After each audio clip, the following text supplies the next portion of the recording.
Hi, and welcome back to Music and Gear. Tonight we have a video premiere. Usually when I do a premiere, it's something special. And tonight is no different. We have a very special guitar review. And it's special because it's the first time this channel has ever done this. This particular review is brought to you by Shenandoah Music in Winchester, Virginia. That happens to be my local music store. And if you've watched this channel's live streams, you know I beg everyone, support your local music store. When they're gone, you are going to miss them. Your local music store has so much to offer. One, they're local. If you need something, you can go right there and pick that item up. I shop at a lot of different stores, but I always give my local store the first opportunity to earn my sale. Anyway, Shenandoah Music has made this possible, and they've allowed me to pick a guitar in their store. I picked this particular guitar because about a month ago, there was a lot of YouTube buzz about this guitar. I watched some of those reviews and I just couldn't understand how a company, a large company like this, could do a product and get so many negative reviews. It's almost like no one wanted to like this new product line. So tonight, we're going to find out whether it's YouTube hype or just people not liking the change in the industry. Shenandoah Music did put the guitar in a gig bag for me. I guess they wanted to make sure I didn't damage the product, because this guitar will go back on the floor for sale. They put it in a Gator gig bag, and the price on this gig bag is, it says $29.99 on it. And for 30 bucks, this is a pretty nice gig bag. Make sure I'm reading that right. Yeah, it says $29.99. I thought they were a lot more expensive than that. Well, here's the reveal on what they allowed me to take home. And that's right, it's a Fender product.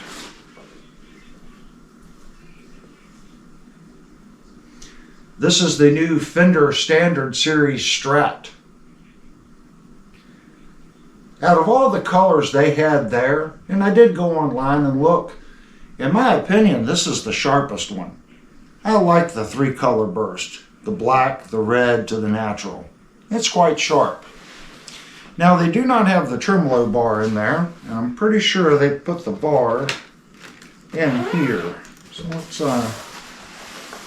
yep, there's the bar. Now I'm going to search in here. I do not think they put the spring. Nope, that's just for the Gator case. So if you're not familiar with Fender products, sometimes when you buy a Strat, they'll be a little baggy with a little spring. And that spring is actually designed to go down in the tremolo hole here where the bar goes. And what that spring does is it pushes on the bottom of the tremolo and it puts pressure on the threads, and that takes the jiggle out of the bar. Now they did not give that to me, so I'm just going to thread the bar into the tremolo here. And I'll show you what I'm talking about. Now, if it had the spring, you would start feeling a little pressure pushing up on the bar. And if you look, see that little bit of jiggle? That would be removed if you put that spring in there. You can see how it just kind of moves just a little bit. So that spring pushes up on it and it puts pressure on the threads.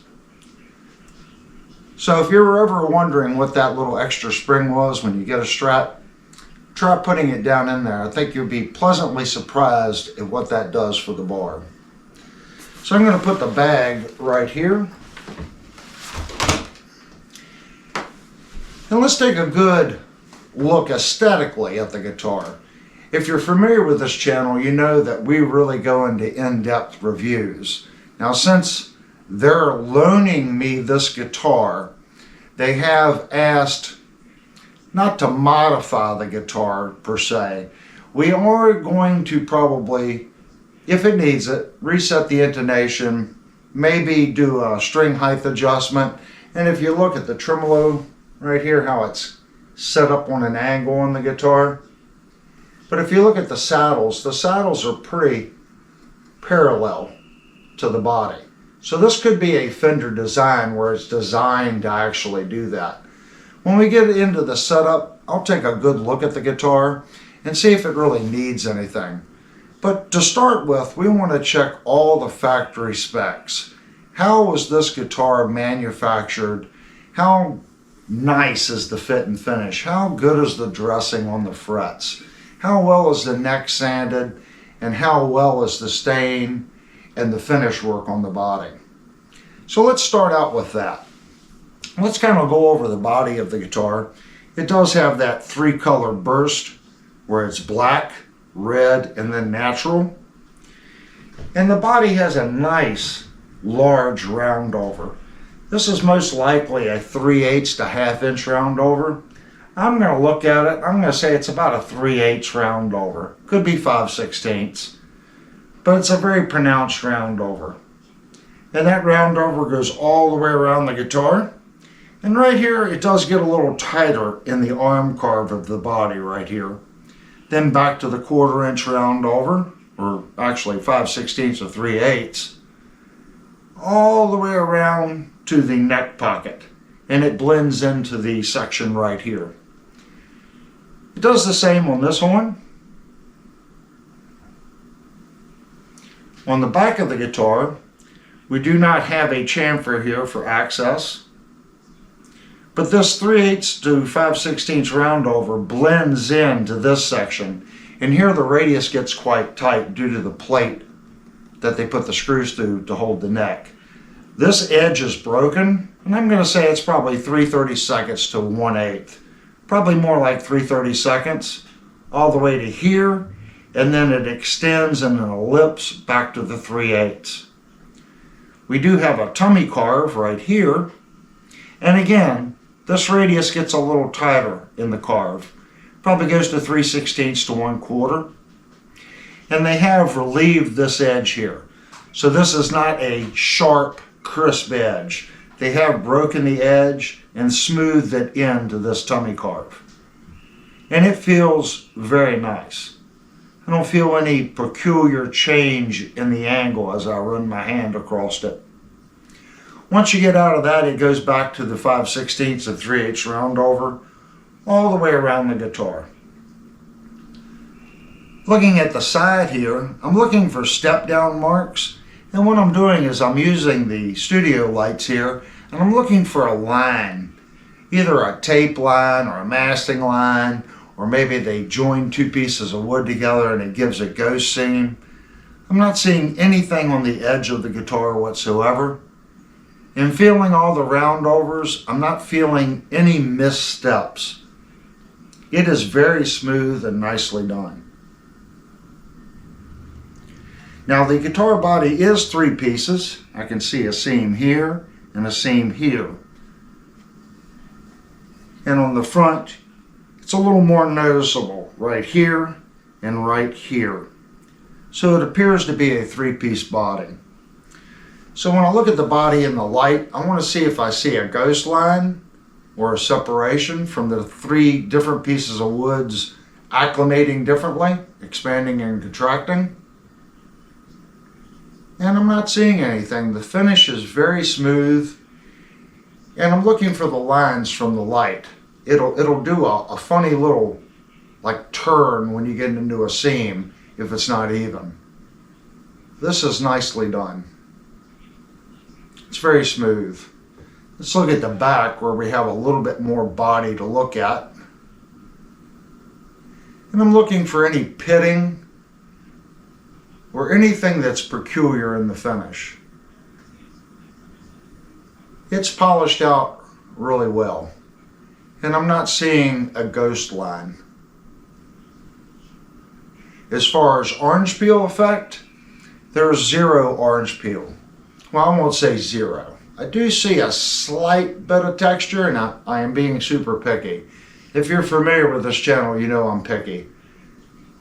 But I would say that this is almost to a mirror finish. Almost very crisp, very clean. And to get that level of finish, you're usually in the $2,500, $3,000 level. And this guitar retail price, as far as stores are concerned, is $599. So at that price point, I would say that the polishing is done extremely well. It's very nice. Now on the back of the guitar we do have a plate right here, and this plate's just a chrome plate. It does not say Fender on it. And our trim cover here, to get to our springs, it is not routed into the body. It is set on top of the body, and it is a three-ply plastic. It goes white, black, white. And feeling the screws, this one right here has a little bit of an edge to it. It's not sharp, but all the other ones are butter smooth. But I do feel the Phillips head a little bit on that screw. Tapping the plate, it is secured well. There's no bounce in the plate. Anytime you have a three-ply plastic pick cover or guard, the laminate makes the plastic much stronger because it's laminated together.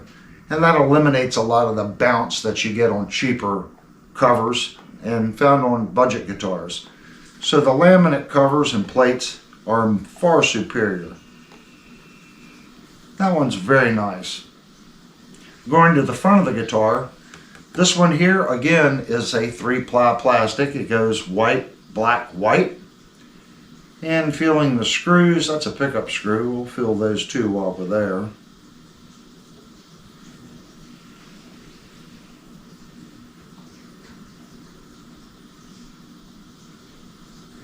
This screw right here is like the one on the back. I can feel the Phillips head. The rest of them, very smooth. And they all appear to be down tight to the pick guard. Tapping the pick guard to hear any bounce. It appears to be tight, and pushing on it, depending on whether we haven't pulled the pick guard off. We don't know if this is a swimming pool route or if it's individually routed, but sometimes you can push on it and it will deflect. And there is zero deflection in this plate. Looking at our three single coils, we want to kind of move them around. Very solid on the neck pickup. There's very little rock. And again, the center pickup, very solid. And the same with the bridge pickup. It's very solid. Looking at the gap from the pickup to the pick guard, these two are perfect. This pickup does seem to have a little skew to it, and I see more of a crack on the front than on the back. But it is solid. We do have a 5-way switch here. Feeling the switch, it feels like it has a positive engagement. Now I'm just kind of flicking it. So does it bounce into the next position or pass going to the third position? No, it works well flipping it. The side-to-side play in the switch,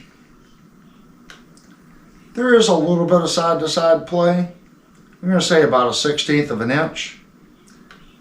And that's in the center position, and about a 32nd on the bottom and top location. So it does get a little worse in the center. About a 1/16 max, if I max it out to the left and then move it to the right. I'd say that's not horrible. That's pretty good. And the switch feels smooth. Here we have our typical wiring on the Fender Strat. 1 volume and 2 tones. When I move the volume feels smooth.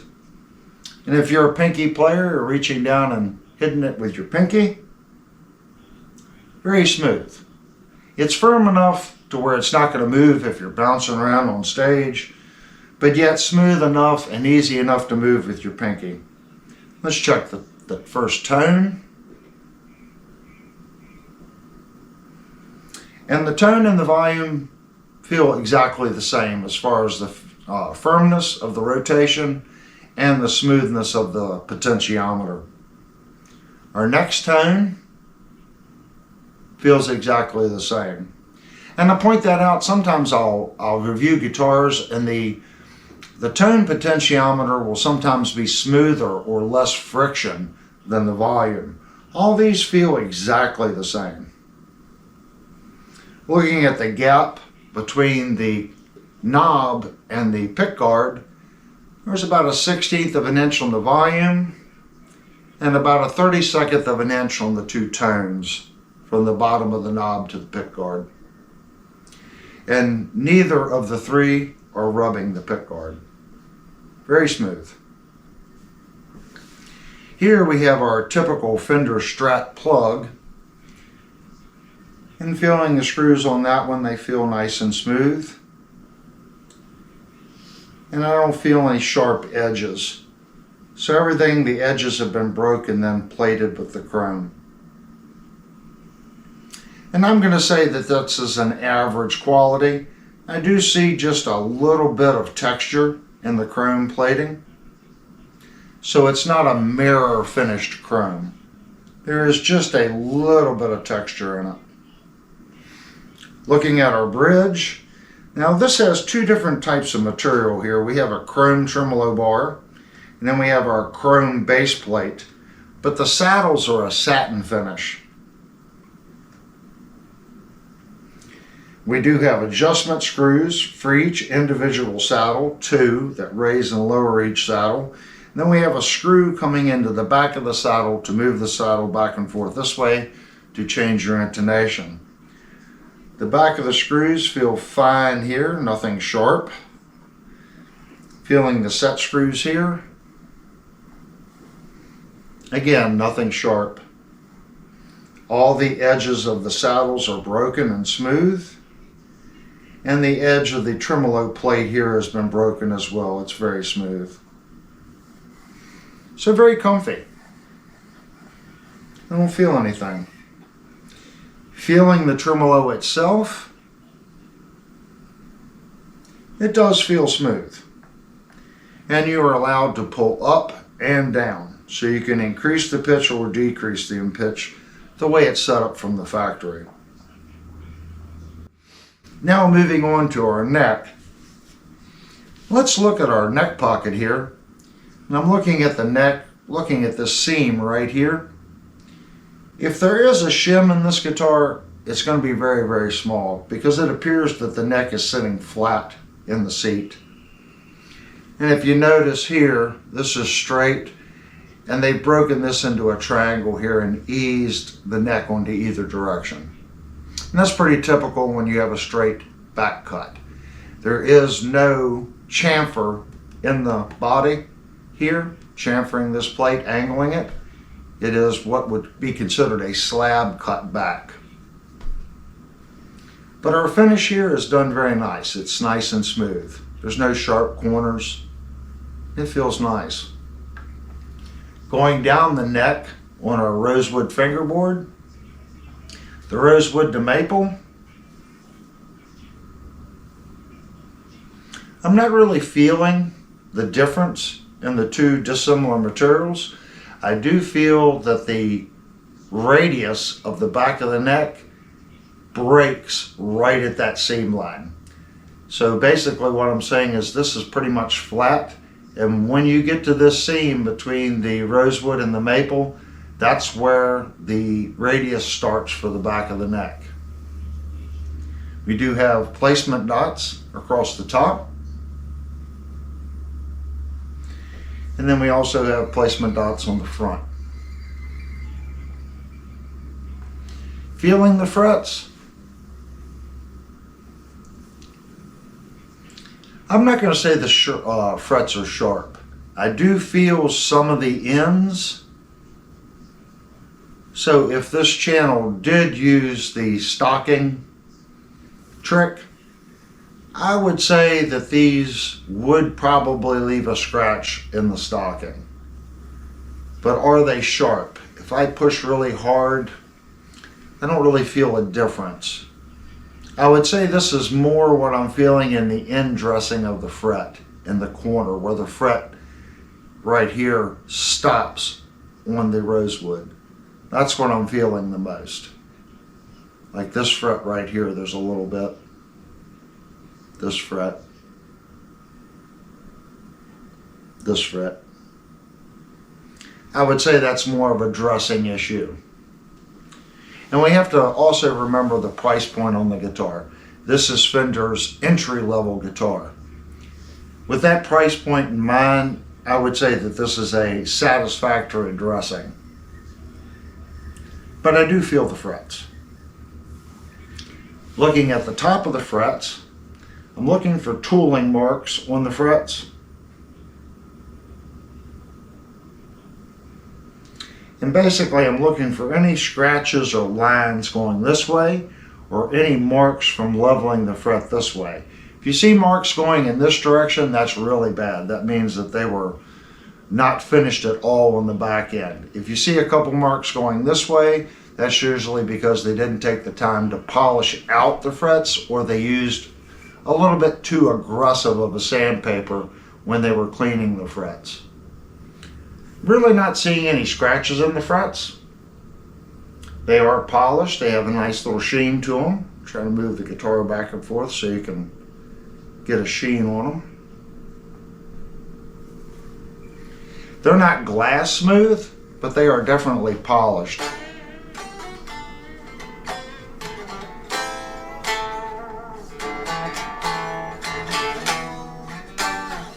The frets are very smooth feeling. The guitar has a very nice smooth feel to it. All in all, I'd say the frets are pretty decent. Looking at our nut here and how it feels to the neck, I feel the nut just a little bit protruding out past the neck on the bottom. And when I say a little bit, it's a little bit. Maybe a 64th, something like that. The top is perfect. Don't feel the top at all, but I do feel the bottom of the nut just a little bit. Feeling the finish on the back of the neck, this is a satin finish, so it is not a high gloss back. It is a one piece, so it's not a multi-piece neck. It is one solid piece of maple. There is no seam up here where they glued it together, so that is nice. A lot of the, let's say, $500 to $800 guitars, they'll have 3 pieces of maple. The neck might be one solid piece, but right here there'll be a seam line where they used a skinny piece of maple and then they glued 2 side pieces on to get the headstock. This guitar does not have that. It was done out of one solid piece of maple. That's nice. The headstock feel and all the contours.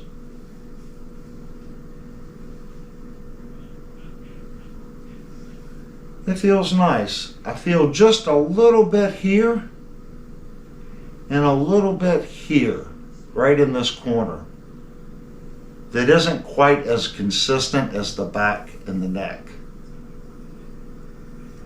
But everything else feels really good, really nice. Looking at the Fender logo, sometimes it's a pronounced feel over top the logo. This one's done nice. I don't really feel the logo. That means that they've put enough top coat on it and sanded between the coats to give this a nice smooth finish. We do have an accent hole for our truss rod cover. Actually, I like that.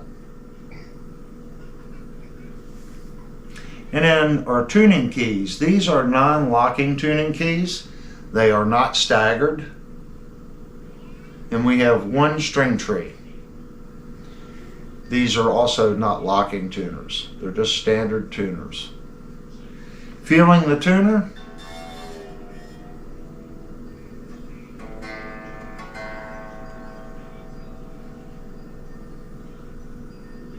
And And what I'm checking for now is any slippage when you move back. Sometimes the part that you turn, there'll be a little dead spot before the tune peg starts to turn.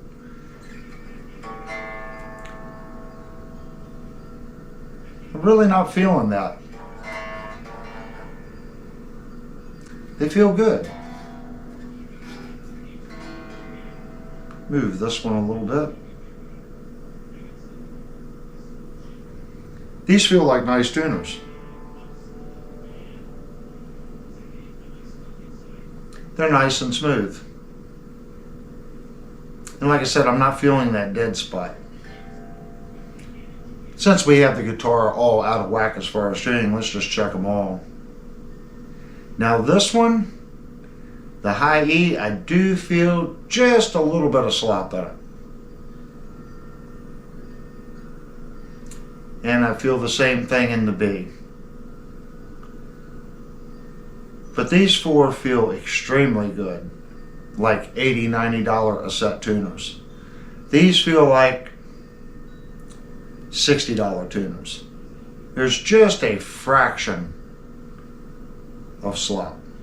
And I'm just pointing it out because I would never replace these tuners. These tuners would be fine.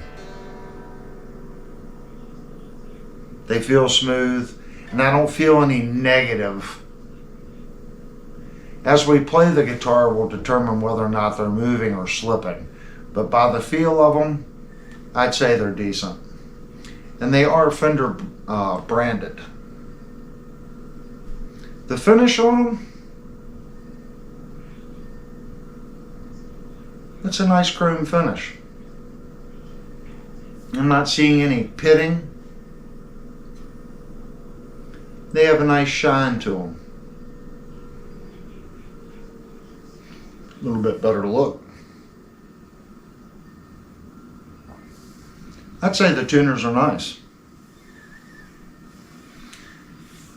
Looking at our guitar strap horns here, these are the bugle type, is what I call them. And it does appear to be in the center of the body. And it does feel to be tight there. And it appears to be on the top part of the horn, located properly. The bottom one here does seem to be in the center of the body, and it feels solid.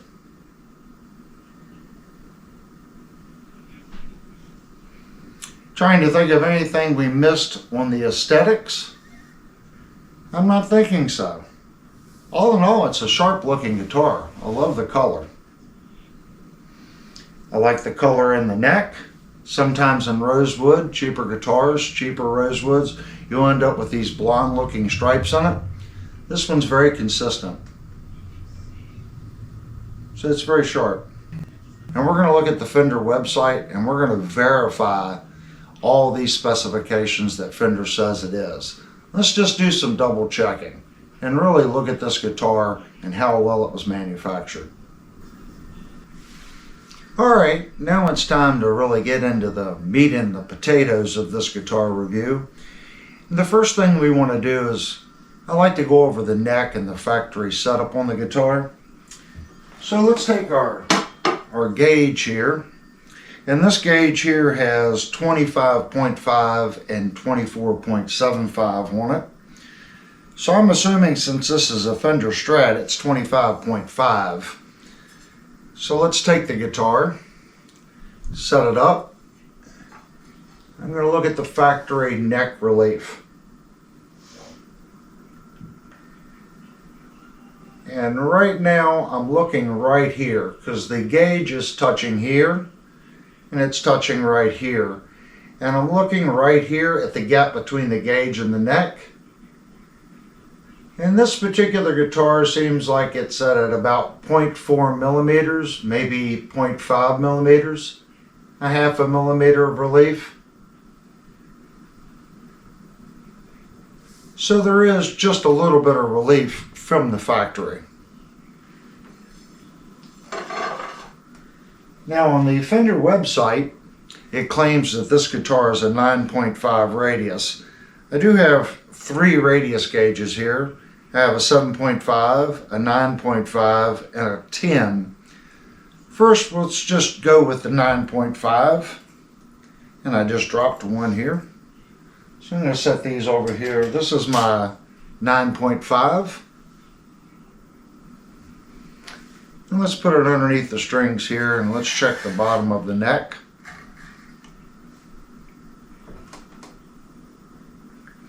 And that's what it is at the bottom.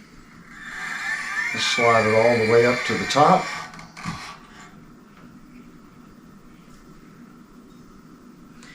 And that's what it is at the top. It's a nice even fit all the way across.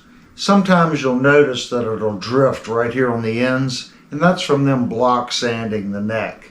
Something I'm noticing on this guitar, the gauge is touching consistently all the way across. So it's a true 9.5. Let's slide it back down. I want to double check the bass and see how the drift is at the base. And again, it's extremely consistent. So it is definitely a 9.5 radius. Now before I loosen the strings to get, some thicknesses on the neck and the width, we want to check how well the factory did the fret leveling. So here I have my fret rocker, and I'm going to go through all the frets with the fret rocker. And of course, since this is not live, this is recorded, I can go into squirrel mode and save a little bit of time. I'll go out of squirrel mode if I find a bad fret.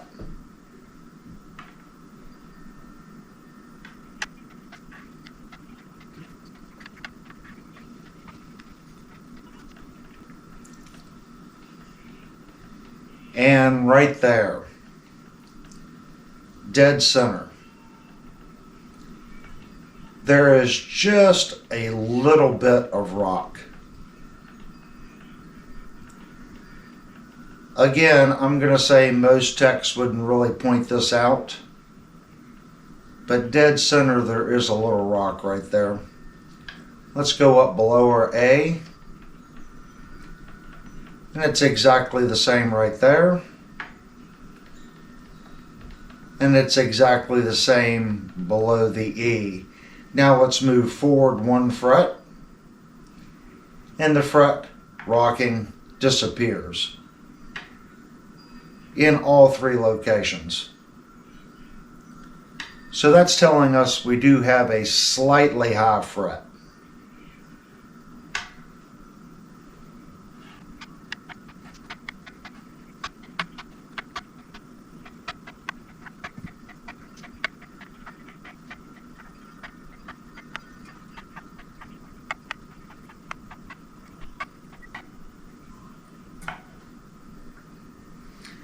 So we have one fret in three locations, and I want to make sure everyone understands when I say that's just a little bit of a rock. Where was it? Right there. It's just ever so slight. And like I said, when I move forward one, let's do it this way. When I move forward one, it disappears. Right there, it has a little bit of a rock. If I move back one, it disappears. Let's check all three locations. Solid. Just a fraction of a rock. Solid. Solid. Just a fraction of a rock. Solid. Let's go above the B. Solid. Solid. Solid. And that's really what you want to see. Well, you don't want to see any spots, but you don't want it to rock when you move it. Okay, that means you have a low fret, and you literally have to sand all the frets to fix it. This one right here, you could go in with a fret kisser, and you could just polish out that fret. And in reality, that one's so close, I wouldn't even use a fret kisser on it. I would just lightly polish that fret with some 1600 grit sandpaper, then polish it back out with the Dremel tool, and it would be fine. Most techs would not even touch that fret. If this was my guitar, I don't think I would bother that fret. It's not going to cause an issue. Just pointing it out because that's how the factory has the guitar set up. Okay, let's get to loosening these strings and then we'll get to checking the neck.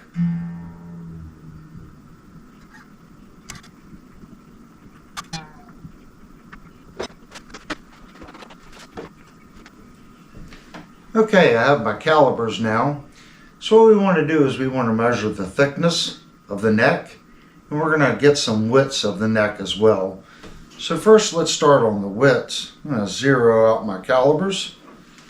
We're going to start right at the top.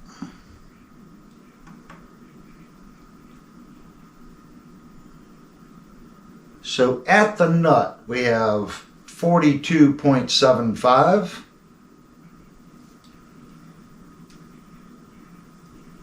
Push it back down and make sure it's zeroed. At the 12th,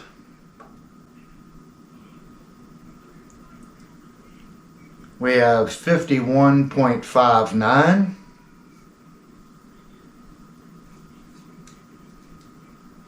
And then at the very last fret,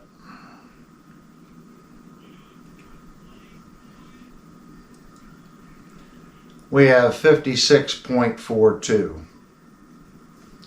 So now let's get some thicknesses. I'm going to check it right at the first fret here. So I'm going to lift the first 3 strings. I'm going to put the calipers underneath the strings. Push down. Push the caliper up. Lock it. So right behind the first nut we have 21.39. So let's check it at the 12th.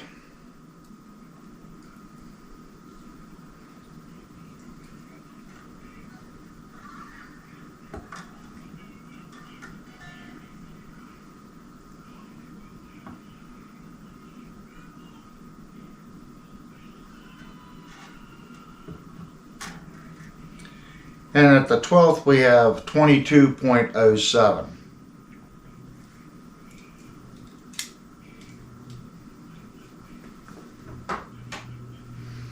Now our neck right here starts to get thick right at the 13th fret. Okay. Now let's look at the frets themselves. Let's get a width on the fret. I'm going to zero out my caliper. We're going to go and check our very first fret. And that we have 2.59, and that is in millimeters. 2.59, 2.58, 2.59. So it appears that they are 2.59 millimeters wide. Now let's get a height on the fret. And basically what I'm going to do now is I'm going to go down here where I can get 2 frets to set on my gauge. And I'm going to pull my gauge out and allow this to hit the neck. And that's going to give us a height of the fret. So let's go down here. And I'm setting between the 2 frets. And we have 1.19 millimeters. Let's double check it in another location that I can get this tool between the 2 frets.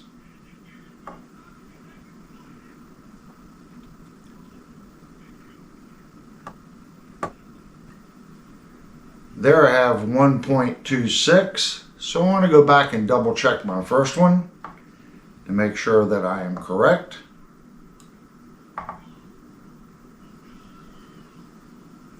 .28. So my first measurement was off a little bit. That seems to be probably a medium jumbo fret. It's a decent sized fret. Okay, since we loosened the guitar strings, we do need to get the guitar back in tune.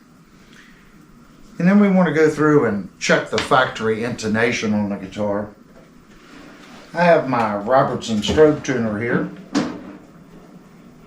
Let's plug it in. And let's get the guitar back up into tune. Okay, that's close enough. We can make slight adjustments as we're checking the intonation here.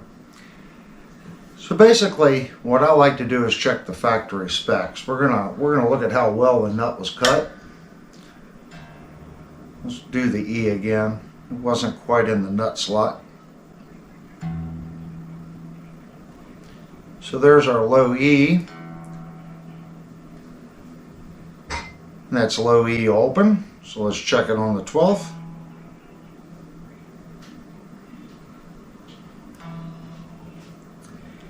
And you can see that it is extremely close. I would say that's spot on. So let's check our first fretted note.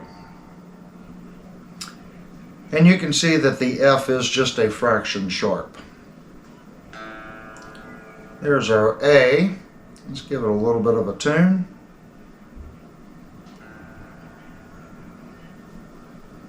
A on the 12th.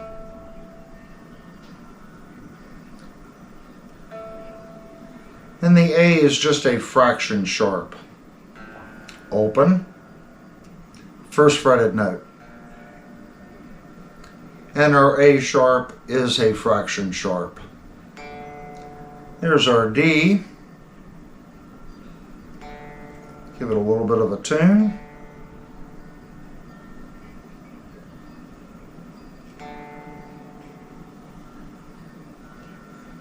D on the 12th. Open. 12th.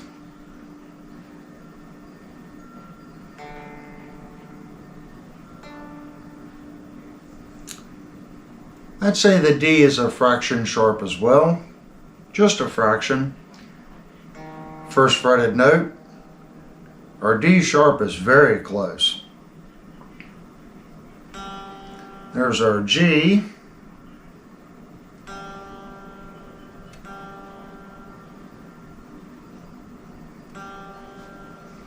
G on the 12th. Again, very, very close, just a fraction short. Our first fretted note. Our G sharp, again, extremely close, but it is sharp. Let's look at our B.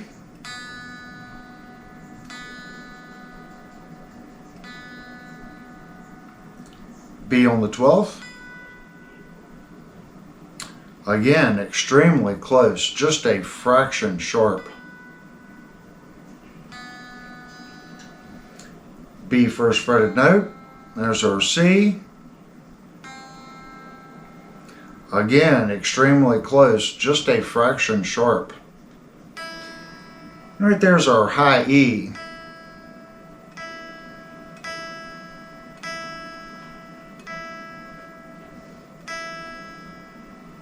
Alright, high E on the 12th. Open. 12th. Again, extremely close. That one's almost perfect. It is just a fraction sharp, but it's extremely close. Here's our high E first fretted note. And our F is just a fraction sharp. All in all, I would say the factory intonation on how it was set up, they did a good job. This guitar is well set up as far as the intonation is concerned. One thing that we do need to do though, that we did not check, is the factory string height. I do have my gauge right here, so let's unplug our stuff. And let's look at the gauges. I want to make sure that I get my imperial gauge. And this is the imperial gauge. Sometimes I use metric, sometimes I use imperial. I find neck relief works better in metric, but everyone seems to understand the imperial measurement better as far as action height. So let's look at the action height on the 12th on the low E.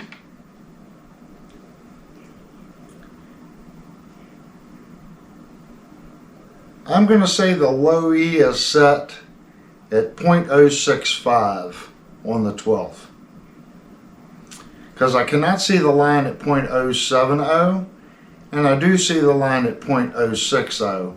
When I raise the gauge, yeah, it's 0.065 low E. Let's look at our high E.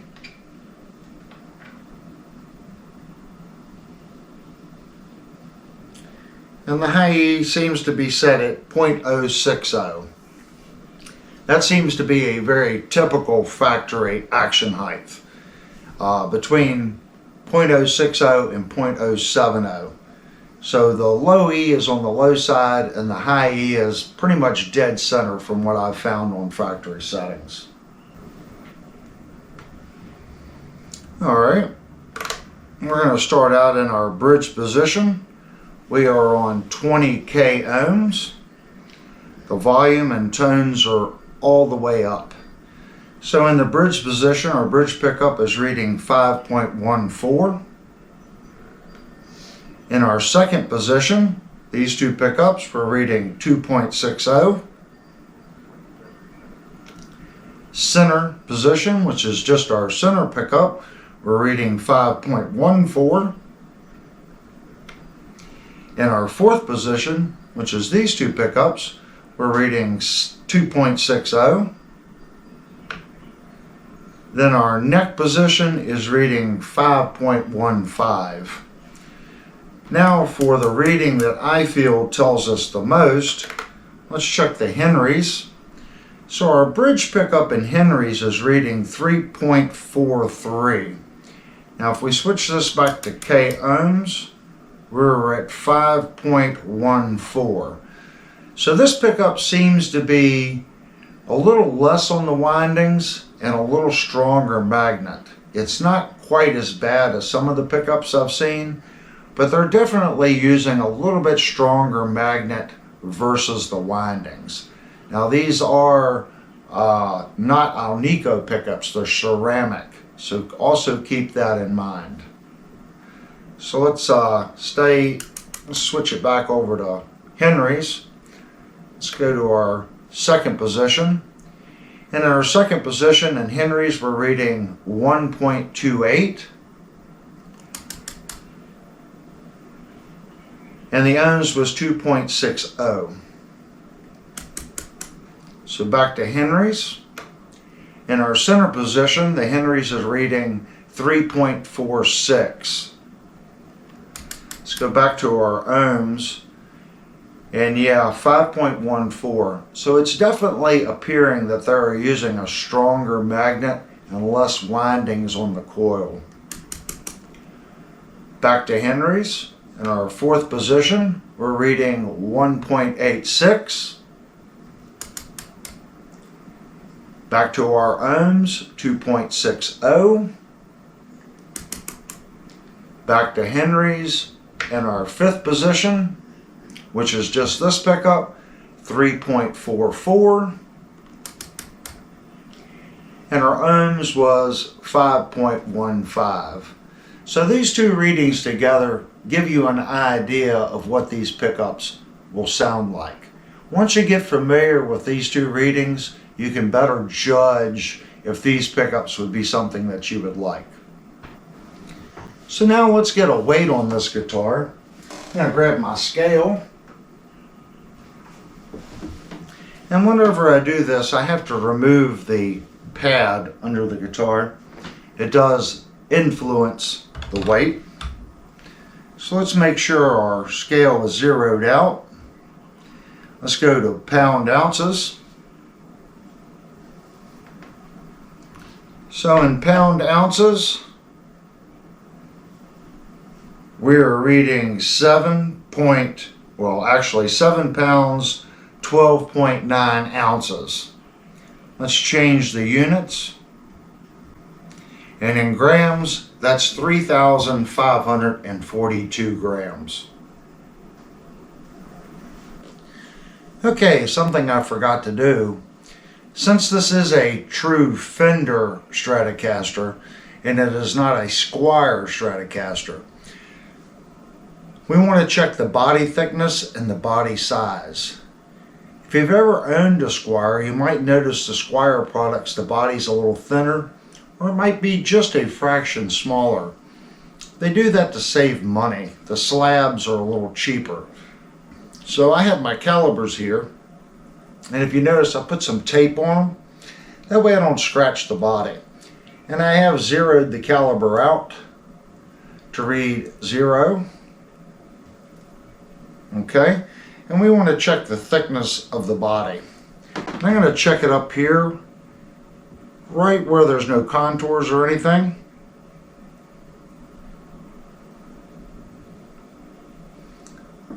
So we have 44.62 millimeters. Let's look at that in inches.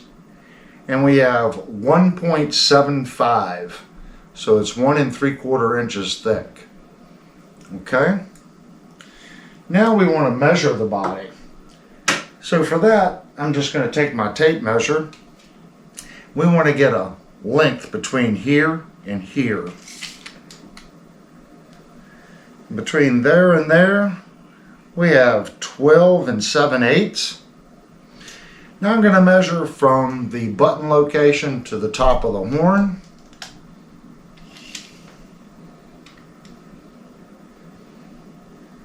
This is a pretty good measurement. It's 18 3/4 from here to here. Now we're going to measure from here to here.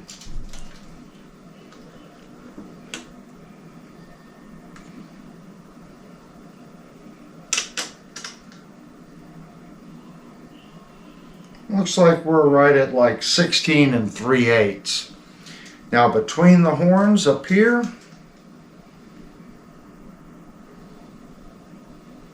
looks like about 11 3/16. So that should give you a pretty good ballpark of the dimension of the guitar itself. Our total length of the guitar from the headstock back looks like 38 9/16. So hopefully that gives you a size, dimension-wise, this product versus the Squier products. Okay, we've gone pretty much as far as we can go without taking the strings off the guitar and disassembling it, checking everything else. So I figured to be fair, if you purchase one of these guitars, it's going to have the factory strings, the factory setup on it. So I wanted to plug the guitar into my Egnator and just kind of do some factory sounds. What does the guitar sound like in its complete stock form? Now I do have the volume and tones all the way up, and we are in the bridge position. We are on a clean channel as well.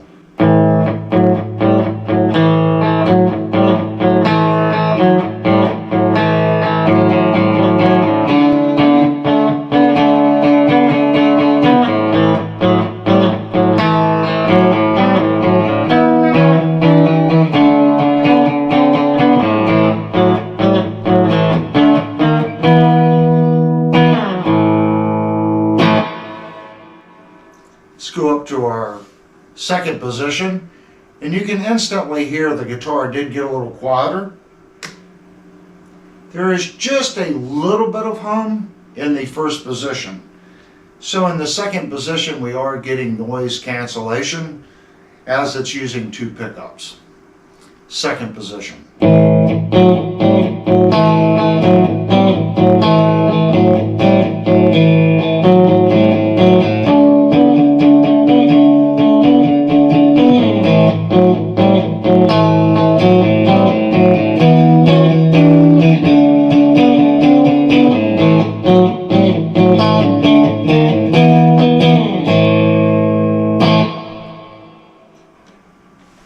Up to our third position. And a little bit of noise did come back. I don't know if that'll be picked up in the audio of the video or not. But there is just a little bit more noise in the third position.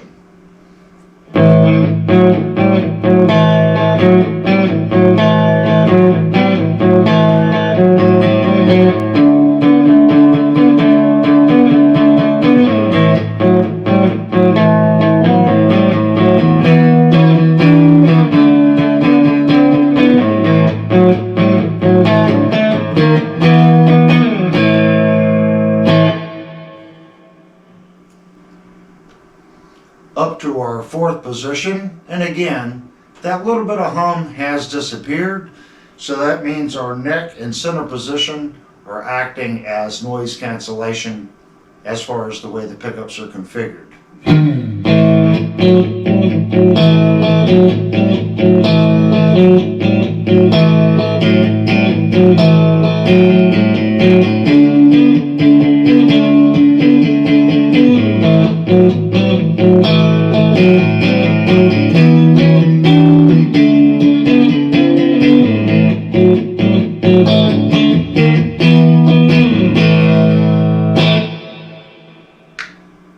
Up to just our neck position, and that little bit of hum did come back.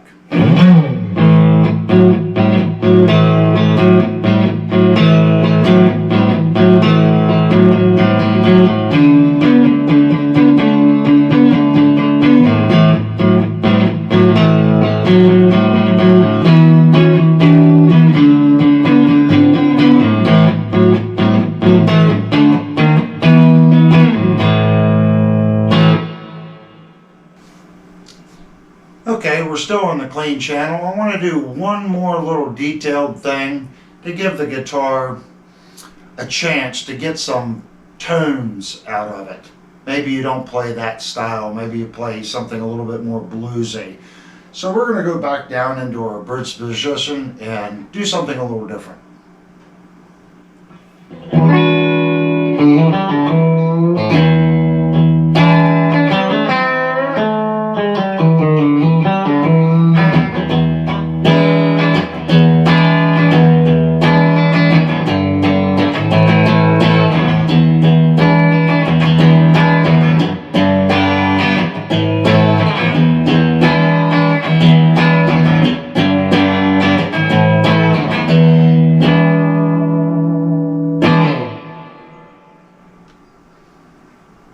Up to our second position.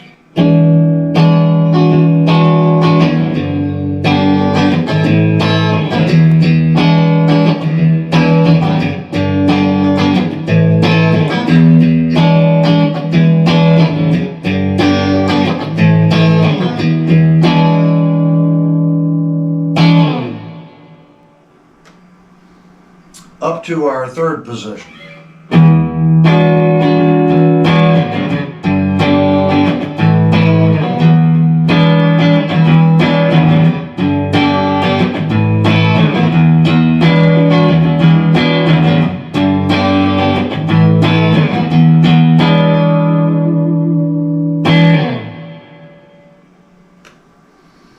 Up to our fourth position.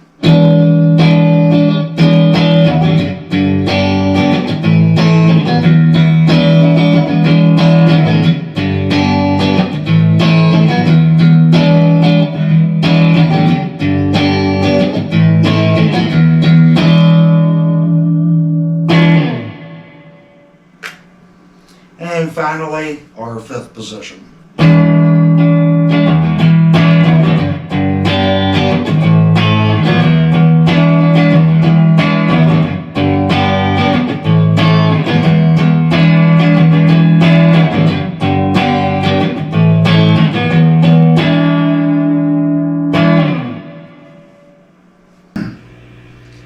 Okay, I now have the guitar plugged into my Sedano SLO, and the Sedano is running into an Applied Research Technology DSP preamp. In the effects loop, we have a PV AMR tube sweetener, inline tube amp. Then we also have a BBE sonic maximizer And our power amp of choice is a BK Butler Pro Valve loaded with 4 6L6 power amps. That is going into a PV4 speaker cabinet, which is loaded with 4 Celestion greenback drivers. Now I do have the volume and tone still all the way up, and we are in the bridge position.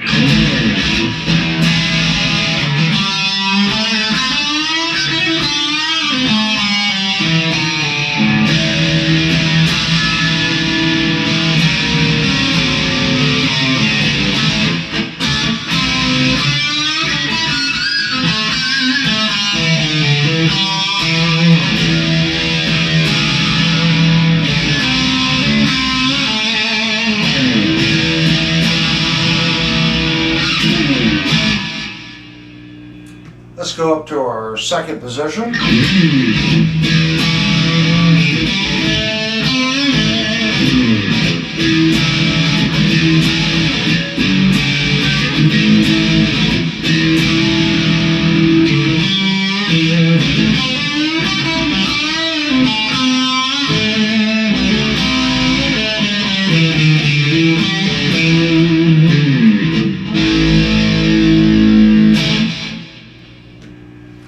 Up to our center position.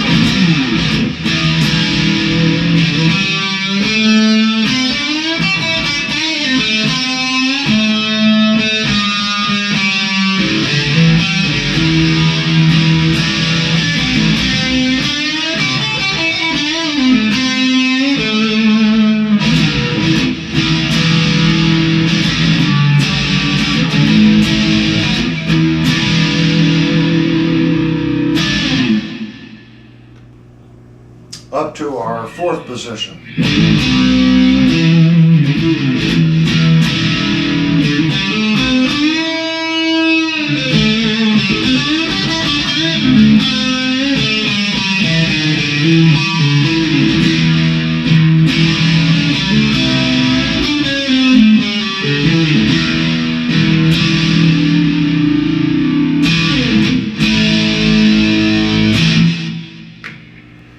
Up to our fifth position.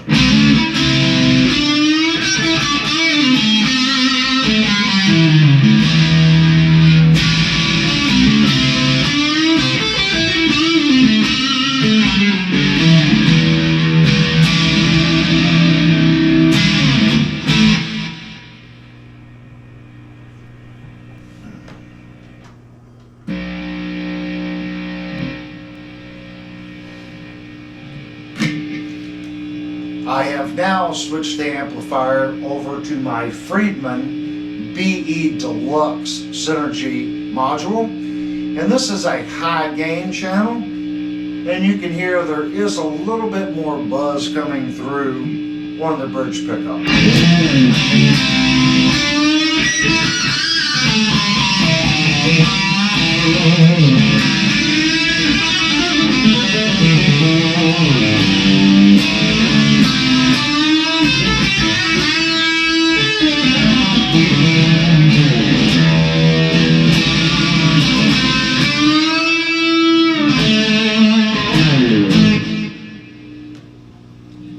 And you can hear in the second position, that's just what I was talking about, even in the clean channel, even in high gain, it gets much quieter due to the noise cancellation. So this is our second position.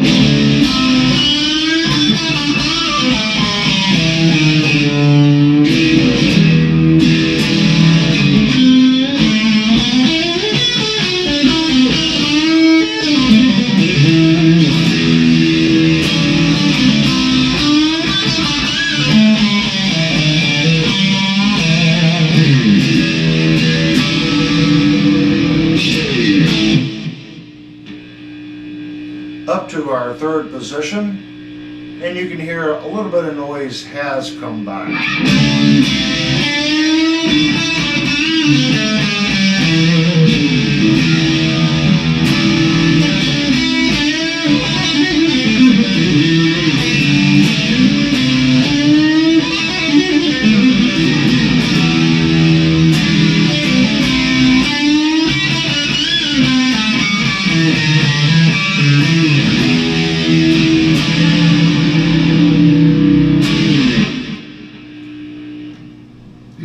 Up to our fourth position.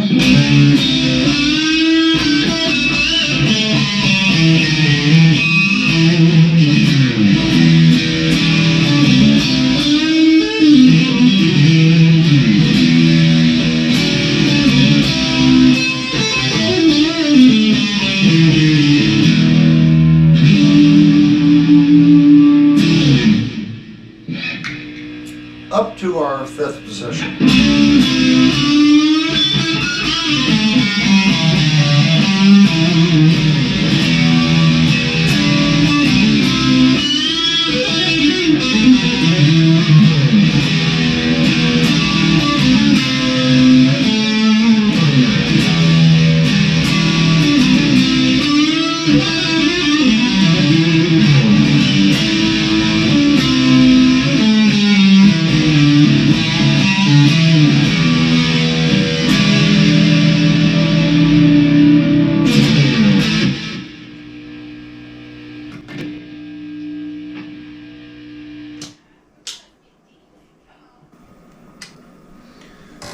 Okay, now that we actually have done a little bit of a demo on the guitar in its factory form, now I can take the strings off the guitar and we can get in here and look at how well the factory did on the wiring.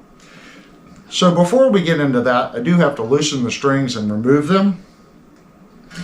Everyone knows if you loosen the strings at that point and you retune the instrument, odds are the strings are going to fail pretty quickly. So I will be installing a new set of strings on the guitar for Shenandoah Music. Hopefully they won't mind it, and if they do, maybe the channel will have to purchase the guitar. But we're doing it. You guys deserve the full story, and that's what this channel's about.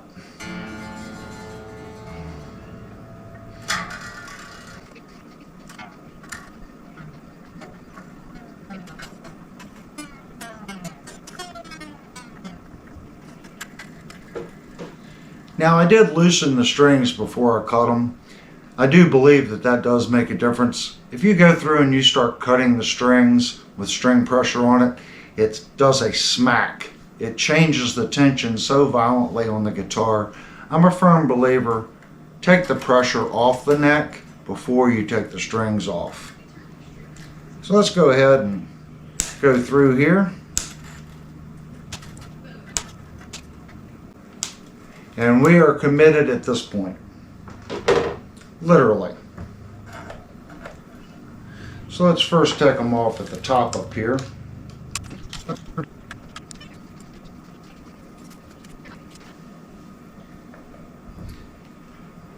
And this is string through. So let's just see how hard it is to get the strings back through. The E come through pretty easily. And there is a trick to that, guys. Sometimes you'll see that the tremolo sits back here.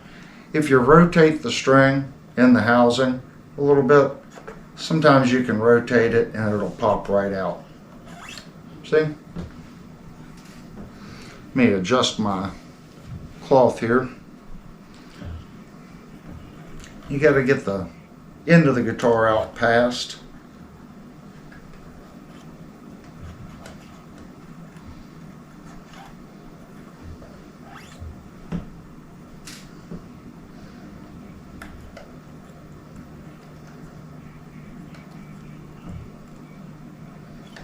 When you get into your thinner strings, sometimes it becomes a little more difficult to rotate it.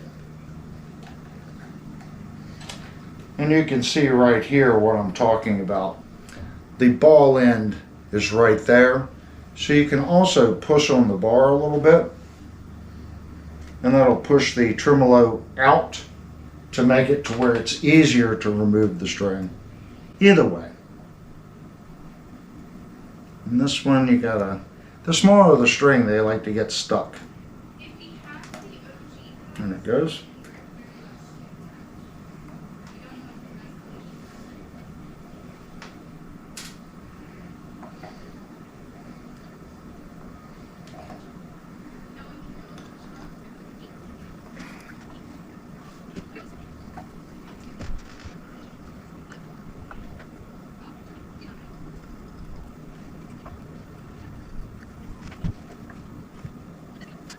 the E is definitely being stubborn on this one. So what ends up happening is that ball goes through the drill point in the block and sometimes gets hung up. So we're going to use our little tool here. We're going to push it through like that. It's not that it's really stuck, it just gets on just enough of an angle to where it doesn't want to move.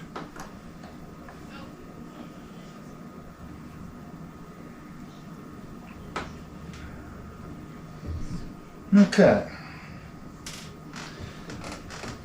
Now before you go cranking on the screws, if you're familiar with this channel, I do believe in using the right screwdriver. Since this is an import guitar, it's not going to have imperial screws on it. And that means it's going to have Japanese industry standard Phillips. There is a difference. It's considered JIS. And you do need to pick up some JIS screwdrivers. That way you protect the hardware. So this is my JIS. Now, they don't go by like number 1 and number 2. This is a 550A. And this is P2.100.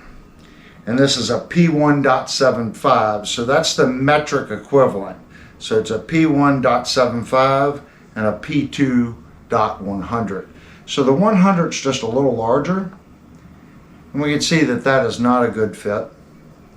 So looking at the P1, that's it right there. So make sure that you're using the right screwdriver. That way you do not damage the hardware. So let's look at the electronics on the guitar. I'm going to go into squirrel mode and take these screws out. And then we'll pull the cover and actually look at the electronics.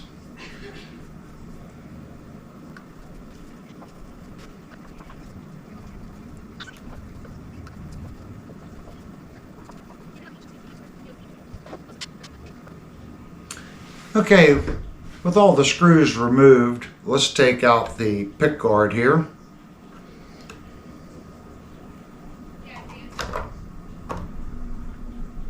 Actually, give me 1 second. I need to put in our overhead camera. That way you guys get a better look. Okay, I got the overhead camera up and running. I apologize, I forgot to turn it on. So now that we have all the screws out, let's open up the cavity and actually do some inspection here. So let's see what we got. All right. We can see here we do not have the cheap, inexpensive 5-way switch. This is the nice switch. It's not the printed circuit board switch. Very nice. And something I'm seeing right here, we have a ground termination right here. And that's telling me that this is shielding paint. So they've grounded to the body to create a shield and make everything grounded together. That's quite nice. That adds a little bit to the quality of the guitar. It takes a little bit longer to do, plus the expense of the shielding paint. I like that. Looking at our pots here, these solder joints, they look very nice. Look at that. That's a nice sheen on both of those joints. 2 wires on that joint and 4 wires on this one. And they do not look to be stacked. All those were done in one pass. And the iron was definitely hot. Those are nice connections. We do have a connection right here. That connection looks nice. Another bond ground connection right here. And they've put a shield across right here. They've used a piece of wire left over from the cap, and they've bridged across and over to this other tone pot. Instead of running just the bare wire, they've put a piece of cloth. Is it cloth? Nope, that's rubber. So they put a piece of shrink tube across there. That way there's no possibility of this making connection with the pot terminations here. Looking at the terminations on the pot, everything looks really nice. All of these, as far as the PVC jacket going back to where it's soldered, yes, it was the temperature, but the heat wasn't there long enough to melt back the jacket. So there's not a large section of wire exposed on the jacket. This is nicely done. We also see that they have put a couple twists in the wire here. And if you want to add a little bit, like this one right here only has one twist, you can take these pickups out and twist it a couple more times. That twist acts as a shielding as well. But they have put a couple in it. Not too many, but there is a couple. And they put a zip tie here to keep everything nice and bonded correctly. Now, for those that were wondering, we can see we do have enough room to put a humbucker here, a single coil in the center, and a humbucker down at the bridge. So the guitar is already routed and set up for you to modify it in the future. It would be easy to do an HSH or an HS or a double humbucker, or humbucker single single, or the way they have it set up now, 3 singles. So the guitar is set up to do pretty much any pickup combination you'd like to use. It's nicely done. That is nice. I'm pleasantly surprised at the 5-way switch, them using the nice one. That's a nice detail. I give them 100% on that one. So now let's look at the terminations on the jack.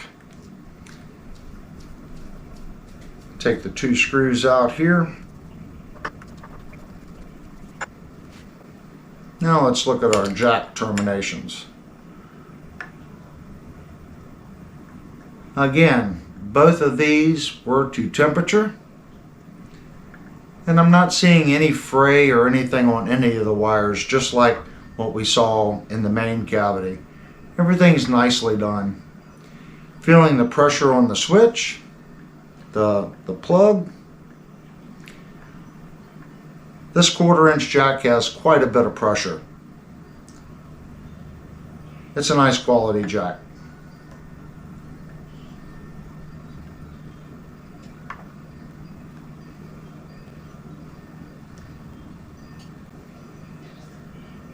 So I'm going to go back into squirrel mode, and we're going to put all these screws back in the guitar, and then we'll move to the next step.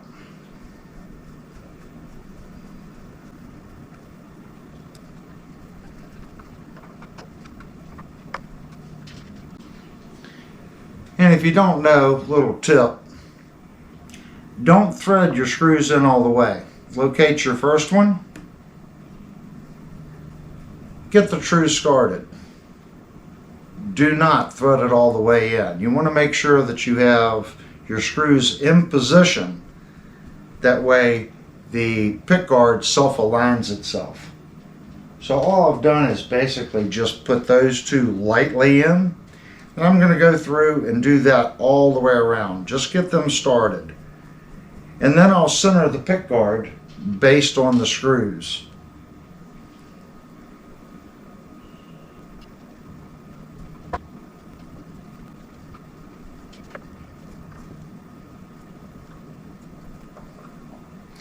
Now that I have all the screws semi-in, you can see there's still just a little bit of room in the movement. So I'm going to go through and just lightly snug them up, get them down close, and that's going to allow the pickguard to self-adjust. I'm still not tightening them, I'm just bringing down the screw pretty much to the top of the pickguard. Now that they're down to that point, I'm just going to snug them down. You do not need to go crazy. Just get them to where you start to feel pressure and move to the next screw.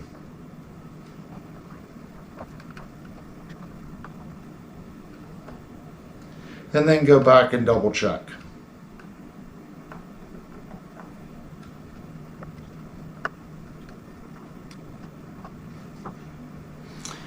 Okay, now I'm going to take the tremolo bar off the guitar. And we're going to take the rear cover plate off, and we want to look at the routing and stuff on the back side of the guitar and look at the claw and check the grounding bond that they've done, most likely on the claw itself. So let's flip the guitar over. And again, I'll go into squirrel mode.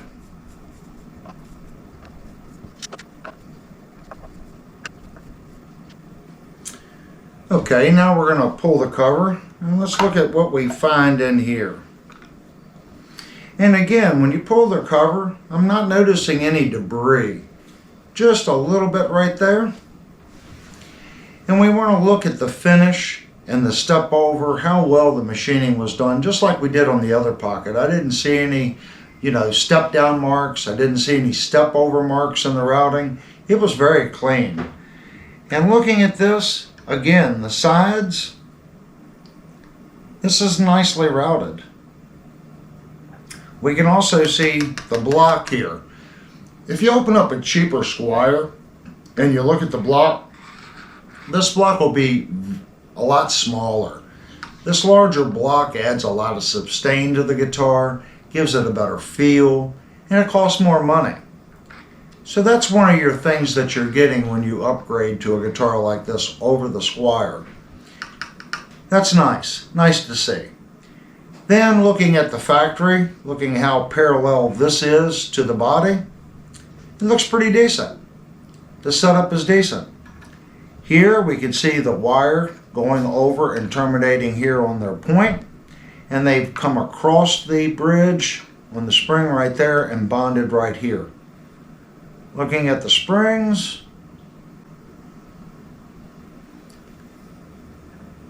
everything's nice and seated down where it should be. I don't really see an issue with that. The only thing I see is the shielding on the ground stops right here. But they have tinned this, okay? I would be more concerned if that wire wasn't tinned, but it is tinned all the way to here, so it cannot fray. But there really doesn't need to be that much. They could have just terminated this right to here, but it's still okay because they did tin it. Okay, I'm going to go back into squirrel mode and reinstall the plate. And earlier we talked about the 3-ply plastic.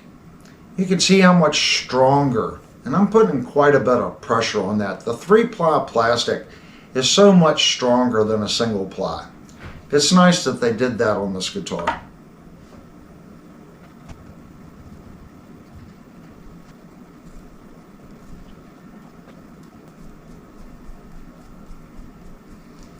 And again, I have just started the screws. That way the cover plate self-aligns. Now I'm going to bring these screws down to where they're just barely touching the cover.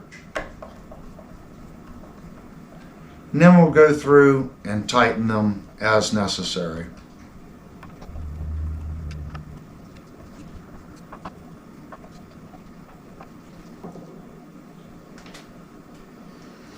Okay, for the last thing, we want to check the neck pocket on the guitar. See how well the guitar is routed from the factory, whether or not they put an actual shim in there, and check the tolerance on the neck fit. Now, if you choose to use an impact here, that is on you. I have always used a hand screwdriver. Now, this is a P2x100, and I am going to check it. And that's a solid fit. So I'm going to put a lot of pressure on it. And a good screwdriver, you should not have any problems. If it's a good fit, it really doesn't take much to pull that screw out. When you look at the back of a guitar and you see that the screws are damaged, that's usually a pretty good sign of, one, either the person didn't know what they were doing, or two, they had the long screwdriver.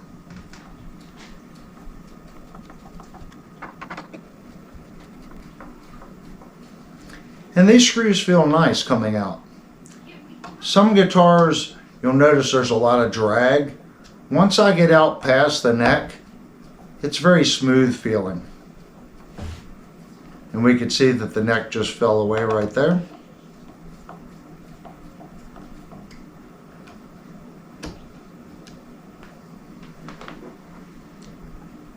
So now I'm going to flip the guitar over and I want to check the overall fit on the neck.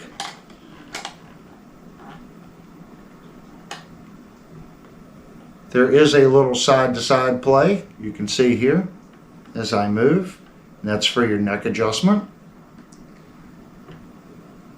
But it's a nice snug fit. See how it's not just popping out, I have to roll the neck.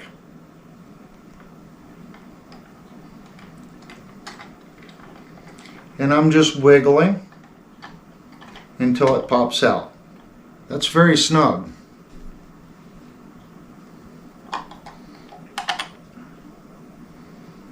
So first,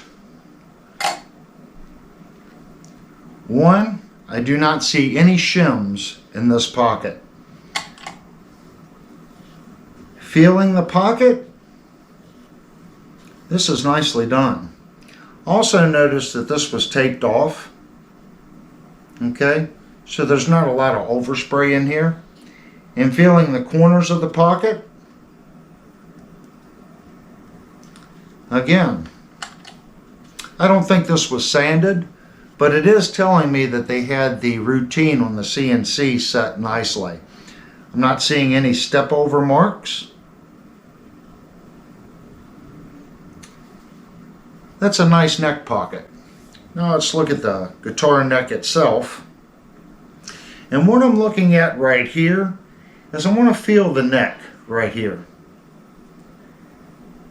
This pocket here, this hole here is the best of the four. When you put the screw in the neck and it's pre-drilled, of course the screw is a larger diameter, it's cutting into the neck. So that expands the wood fibers. And sometimes you can go in here and you can feel that. You can feel the ridge. This one's the worst one. That one. And that's usually a pretty good sign that the guitar, they did pre-drill it. I don't see any cracks. And these two holes here are far enough away from the end of the neck where if you pre-drill it properly, the odds of the factory cracking that neck is probably very low. Some of your cheaper guitars, you'll notice the screw will get up close to the neck and it'll crack. We've actually had some high-end guitars on this channel where they didn't properly pre-drill and the screw placement was wrong and it cracked the maple neck. So this one's actually done pretty nicely. And we can see here, this little dot here is an orientation mark for the NC machine. And this one here is most likely where it was held for finish work. Or it could have been from a fixture. Don't know, I've never toured the Fender factory, but that would be my guess.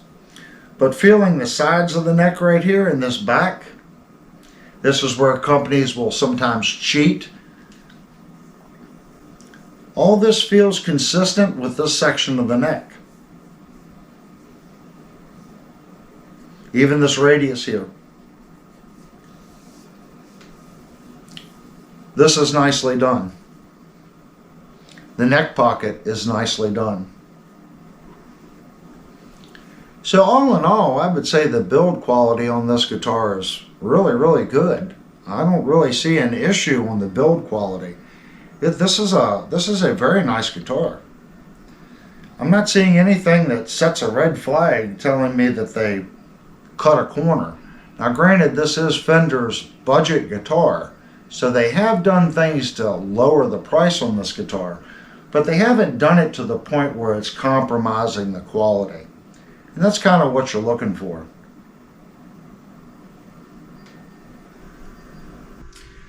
Okay, I have the guitar reassembled. Now what I have done to the guitar during the process of reassembling it, I did repair the fret here, and I went ahead and cleaned up the ends of the frets. So I did a dressing on the frets. I've also polished all the frets. And if you remember in the review, I found 2 or 3 little spots on the neck that just had a little bit of difference in the feel. There was a little scratchiness to it. So I did go through with some 1800 grit paper and polish out all those spots and then polish the back of the neck. So it is butter smooth right now. I did install new strings, So anytime you put new strings on a guitar, especially a different manufacturer, you should go ahead and re-intonate the guitar, which I have done. Right now, I have the guitar plugged into my Ignator amp. It is on a clean channel. And we're going to start out in the bridge. The only thing I'm using is just a little bit of on-board spring reverb that is in the Ignator. There are no pedals, no nothing. I'm going from the guitar directly into the Ignator. Ignator is producing the sound that you're hearing, and I have 2 microphones on each camera. So let's start out in the bridge position. Now in the bridge position, I do hear just a little bit of noise coming out of the amp. And as soon as I switch to the second position, that noise disappears. That's because these 2 pickups are acting as noise canceling, almost like a humbucker does. If we go to our third position, that noise comes back because we're just using the single coil. When we go to the fourth position, the noise disappears again because the neck and the center act as noise cancellation. And in the fifth position, we do have a little bit of noise. So again, let's start out in our bridge position.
Up to our second position.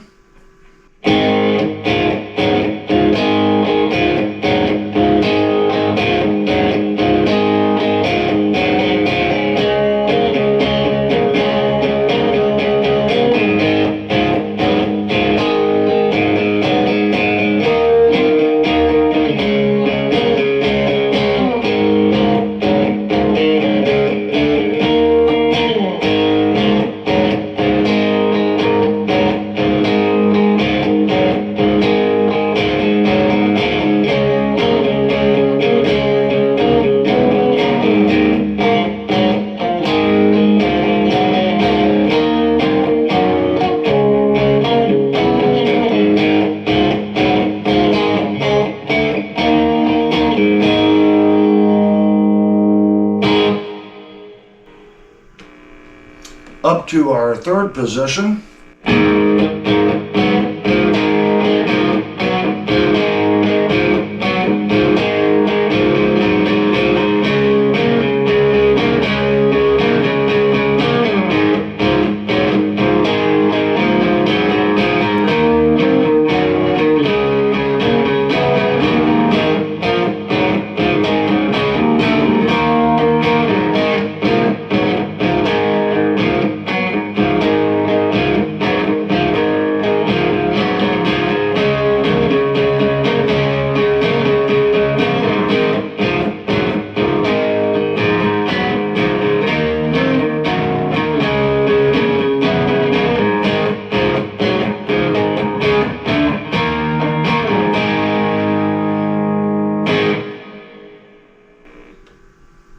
Up to our fourth position.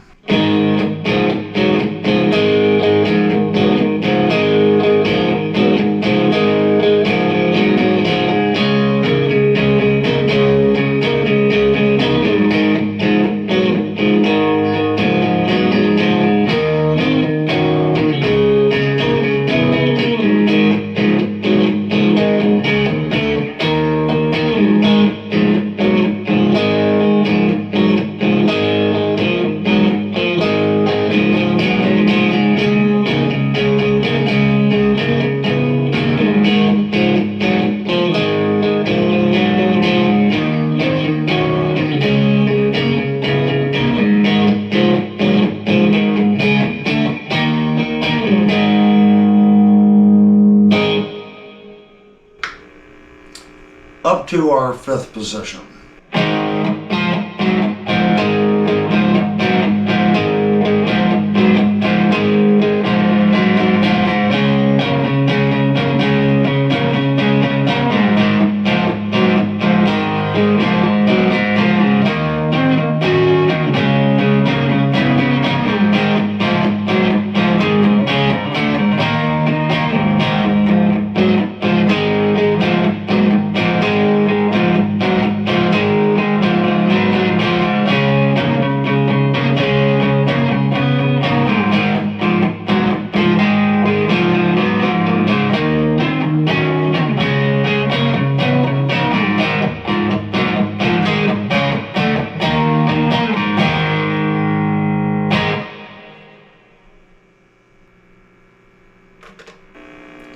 Okay, all the amp settings are exactly the same. I'm just going to play something a little bit different in all 5 positions to give a little bit different playing style, a little bit different tone out of the guitar.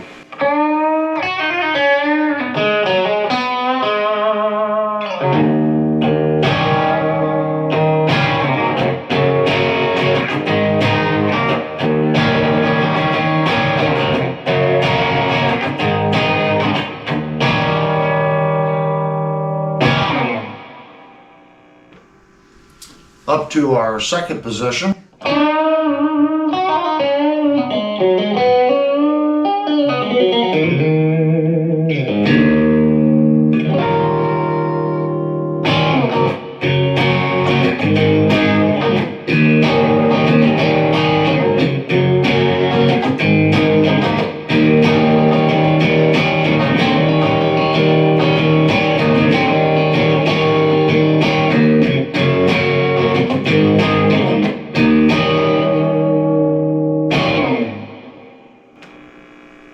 Up to our 3rd position.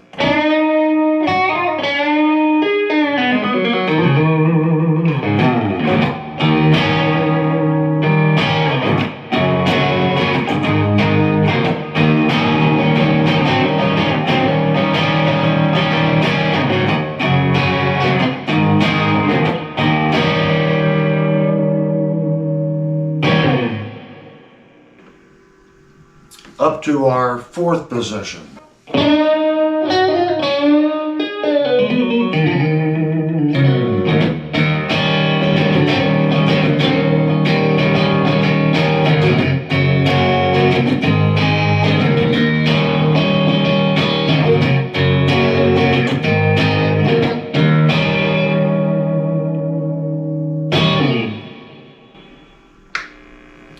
Up to our 5th position.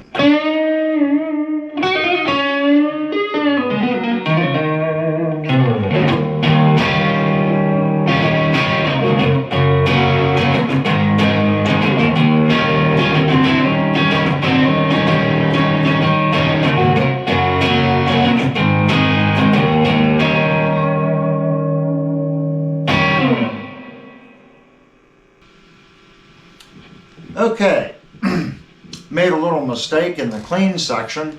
Believe it or not, I was on the dirty channel, the little red light was on. But I had turned the gain down to the point to where I thought I was on the clean channel.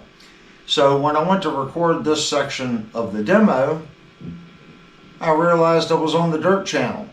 So all I've done is I've turned the gain up just a little bit. It looks like it's at about 11 o'clock, and we're going to go through all the settings again. So we're going to start out in the bridge position.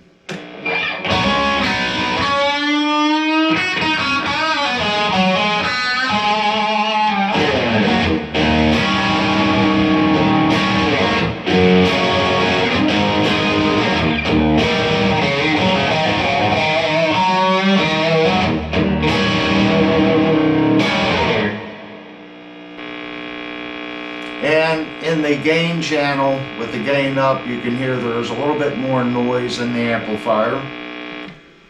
And when I switch to the 2nd position, that disappears.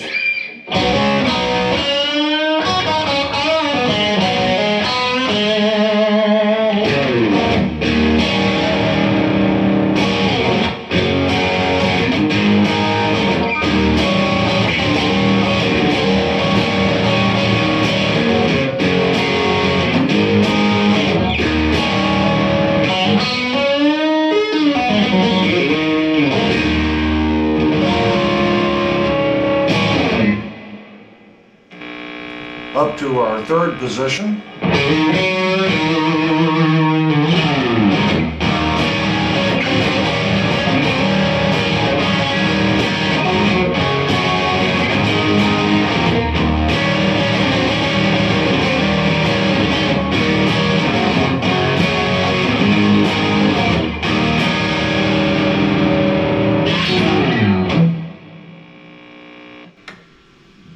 Up to our fourth position.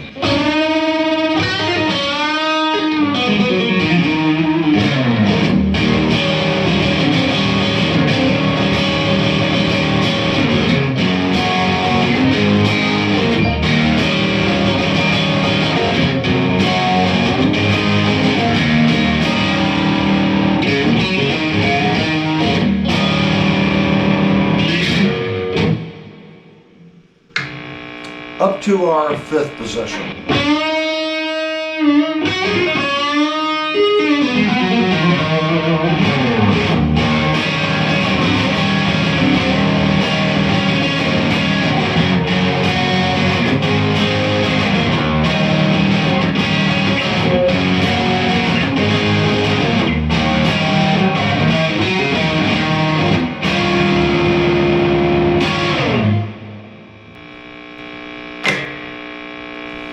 Back down to our first position.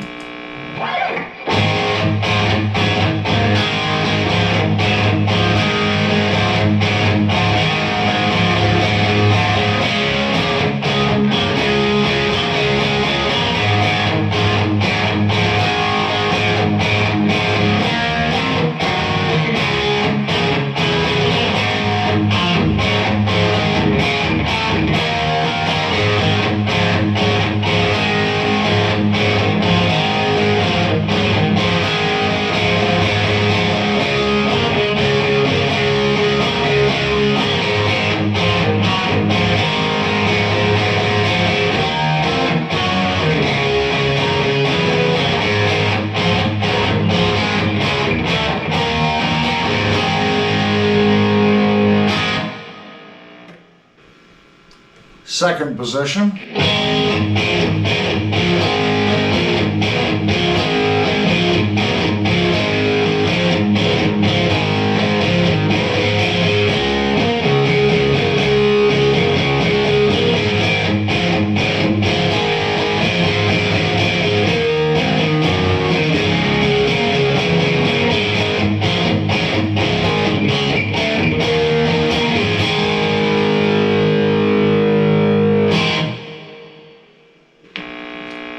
Third position.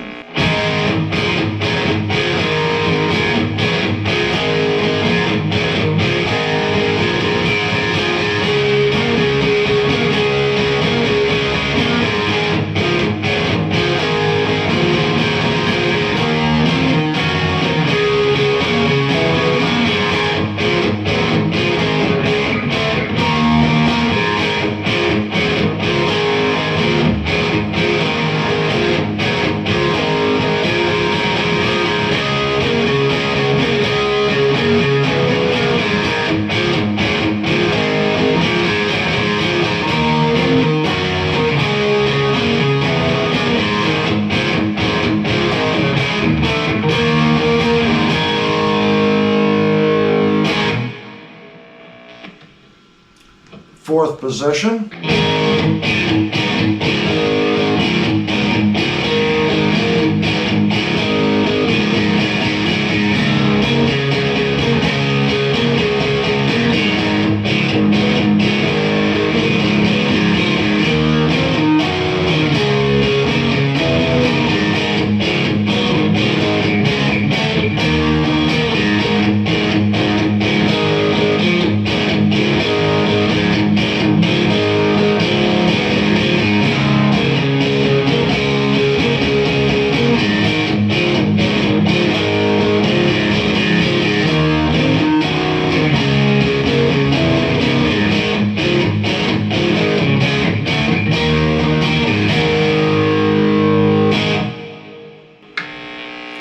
And lastly, our fifth position.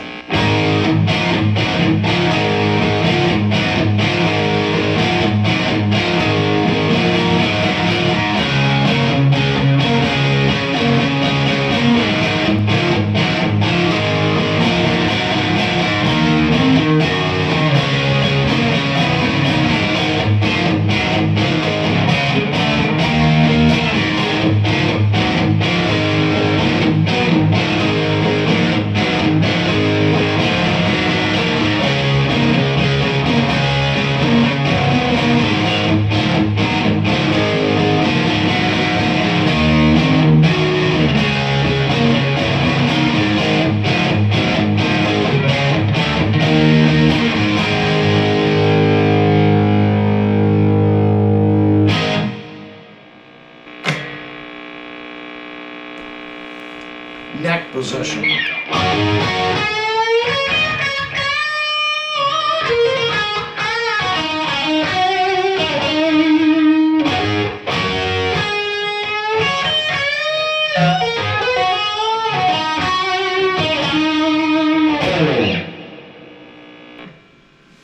Second position.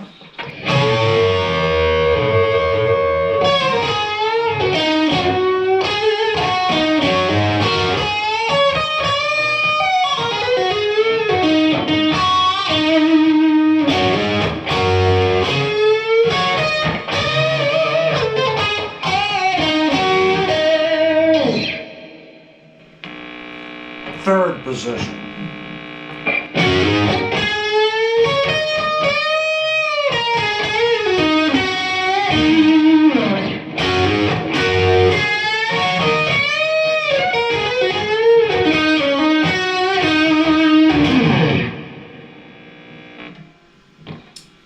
Fourth position.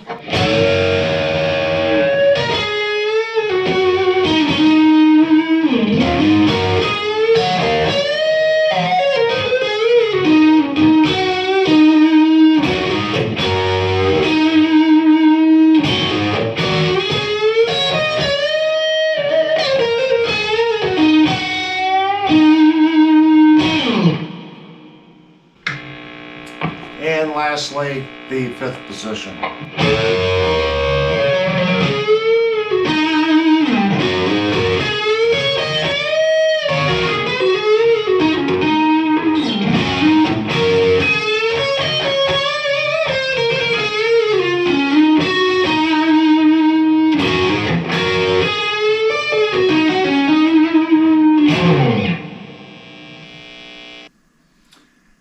Okay, before anyone says anything, I have now plugged the amp into my rack mount rig, and we're going to use the Sedano side of the amp.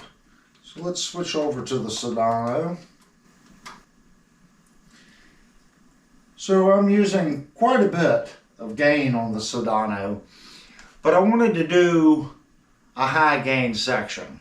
Now I do know that these are single coils, and single coils are a little bit more noisy, but that's okay. I definitely wanted to do this section of the demo in case someone wanted to run some high gain sounds through this guitar. So we're going to start out in the bridge position. I'm going to switch my amp out of standby mode.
Now we're going to go to our second position.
our third position.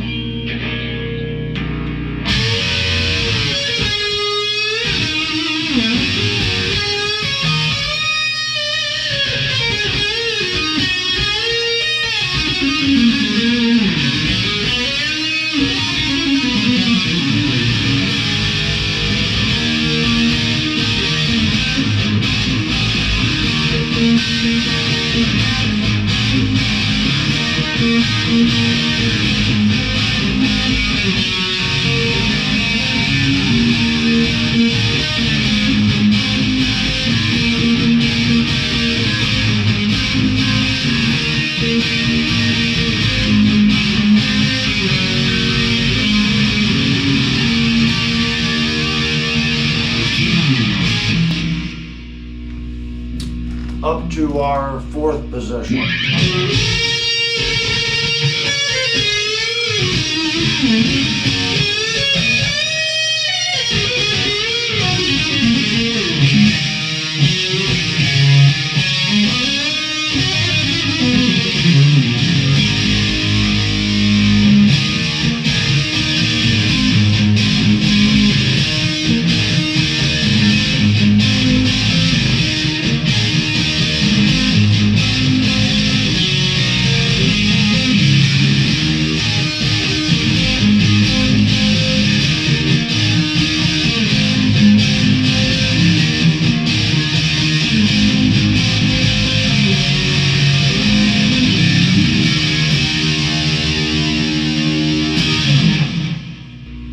Up to our fifth position.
Okay, we've come to that time to go over final thoughts.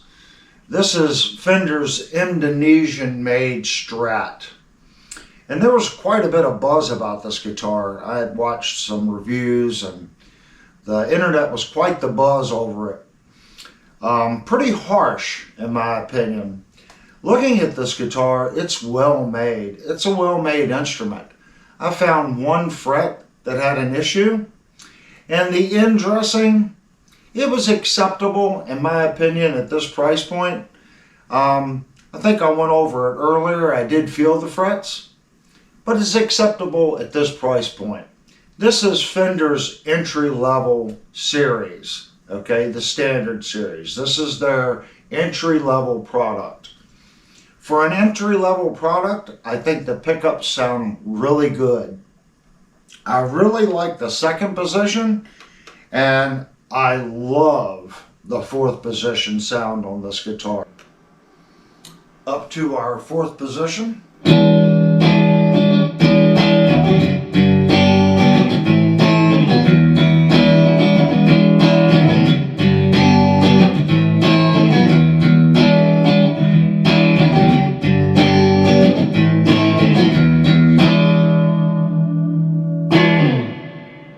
I'm not sure if I captured that in this video, but the fourth position and second position really just have a nice warm sound, whether it's high gain, medium distortion, or in our case, the mid distortion channel turned all the way down to make it sound like clean.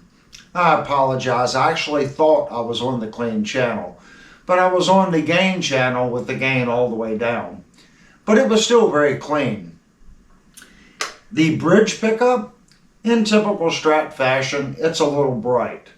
But harmonics and stuff like that, the edge that the pickup has, it's good sounding. I like it. The third position, all the way up, I think has a real creamy sound to it. It does break up a little bit, and that could be because I never actually went to my super clean channel on the Egnator, but it seemed like if you attacked it hard, you did get a little bit of breakup on it. The center position was the one I didn't really care for too much. It sounded a little flat, but I was able to get some good sounds out of it. Of course, this is all personal opinion. These are ceramic pickups, and to be honest with you, everyone poo-poos on ceramic pickups, but I kind of like ceramic pickups when they're done well. And we did go over the Henrys and the ohms on these pickups, so that should give you a good idea of what this guitar will sound like on your rig. I think the pickups are fine. It does what a Strat does. It sounds like a Strat. You're buying a Strat. It should sound like a Strat. And this one does that. The tremolo, it feels smooth. I don't really have any issues with it going out of tune, playing with the tremolo. And I was told that I could not cut the nut on this guitar. That was the only thing that they said, oh, don't touch the nut. And I did not touch the nut. But I did adjust the springs on the back to lower the tremolo down. And that gave the tremolo, in my opinion, a little bit better feel. Before it was a little too soft because it was pulled all the way forward. So it does have a little bit better feel right now. The neck on the guitar, super nice. I love the profile. It's just comfy to play. The tuners, I tuned one time during the whole demo section, and it wasn't that far out. Now granted, this guitar is tuned not directly, how do I say it? The B and the E, if you put a tuner on it, they're going to be a little flat. So when I tune my B and E, I tune by the D chord. So sometimes I play certain notes and you can hear my tunings just a little different. I do not go 440 on the last two strings. I tune the D, if that makes sense. I want the D to sound right. And that's what allows me to come up and get those tones. And that's just FYI. If you did pick up, sometimes you can hear that those strings might be low in tuning according to how I'm playing. But that's how I tune the guitar. I love the color. It's a beautiful color. And a three-piece body at this price point is fine. I really think the overall fit and finish on the guitar is really good. It comes with a three-piece pick guard front, and the rear cover's three-piece. It's a quality instrument. I don't see anything in this guitar that makes me think that it's poorly manufactured. Plus, like I said, this is Fender's entry-level instrument. At an entry-level instrument to get into a Fender product, I personally think this is a great guitar. If this guitar doesn't sell in the amount of time for me to pay off my RevStar at Shenandoah Music, I will be purchasing it. But I am going to ask them not to put this guitar on the floor until this video premiere comes out. And the reason I'm saying that is I want to give you, the subscribers and the viewers, the opportunity of picking this guitar up. Now granted, there will be a shipping charge. And you're like, well, why would I pay a shipping charge when I can get it elsewhere and it's free shipping? That's because I fixed the one fret here. I have dressed all these frets, okay? They're butter smooth. I have cleaned the back of the neck of this guitar. Again, butter smooth. There was a couple spots in here where it had a little roughness, and I want to say just a little. But right now, it's 100% consistent. I also did a full setup on the guitar and changed how the bridge was set, which we'd already went over. The guitar was re-intonated. So this guitar has had a professional setup, way better than the factory. Not saying anything was wrong with the factory setup. We already did that in the video. The factory setup was very good on this guitar. But I installed 9-42s on it, and I changed manufacturers. Anytime you change manufacturers, you should re-intonate the guitar. So these are Diodario XLs on the guitar, and that was what you heard on the last demo. The very center demo was done with the guitar 100% in its stock form.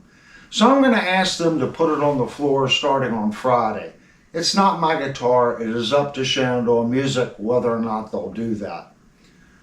But that'll at least give you the opportunity to purchase the guitar. And that shipping charge is way cheaper than if you hired someone to do to the guitar that you pick up what is done to this one. This one is set up and ready to rock and roll. If you know the channel, you know this channel is about product information.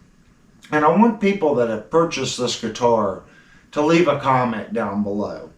Was your purchase like this guitar? Did you receive the guitar and everything was as I described it in this video? It's very important that other people post, okay? That gives the people looking at this video a reference of what others have gotten when they purchased it. Again, if you purchased this guitar and you had a completely different experience than the one that I've described in this video, I need you to post a well. That gives information. Did you get a bad one? How did the Fender or your local store treat you, okay, when you found out something was wrong? All this information adds up, and the person clicking on the video thinking about purchasing this guitar, it gives them a frame of reference. Everything helps. And if you haven't already, I want you to hit the subscribe button and hit the like button.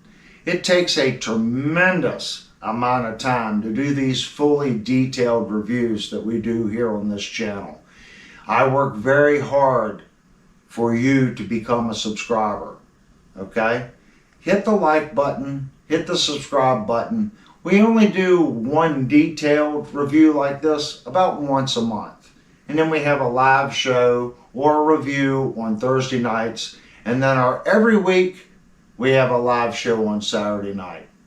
So again, if you haven't already, please hit the subscribe button, hit the like button, and thank you for clicking on the video.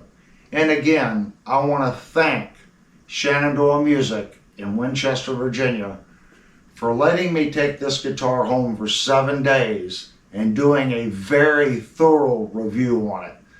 Most music stores won't do that. I do thorough reviews. Everything I can possibly find out about this guitar is in this review. If you have a question about the neck pocket or anything else, it's in this review. Most music stores won't allow you to do what Shenandoah Music has allowed me to do with this guitar.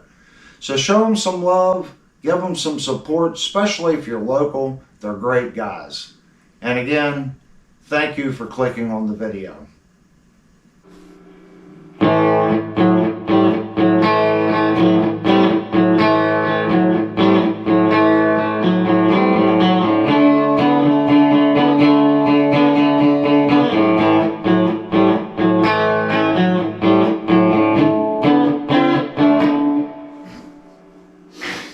Oh, if I could play, that would be great, wouldn't it?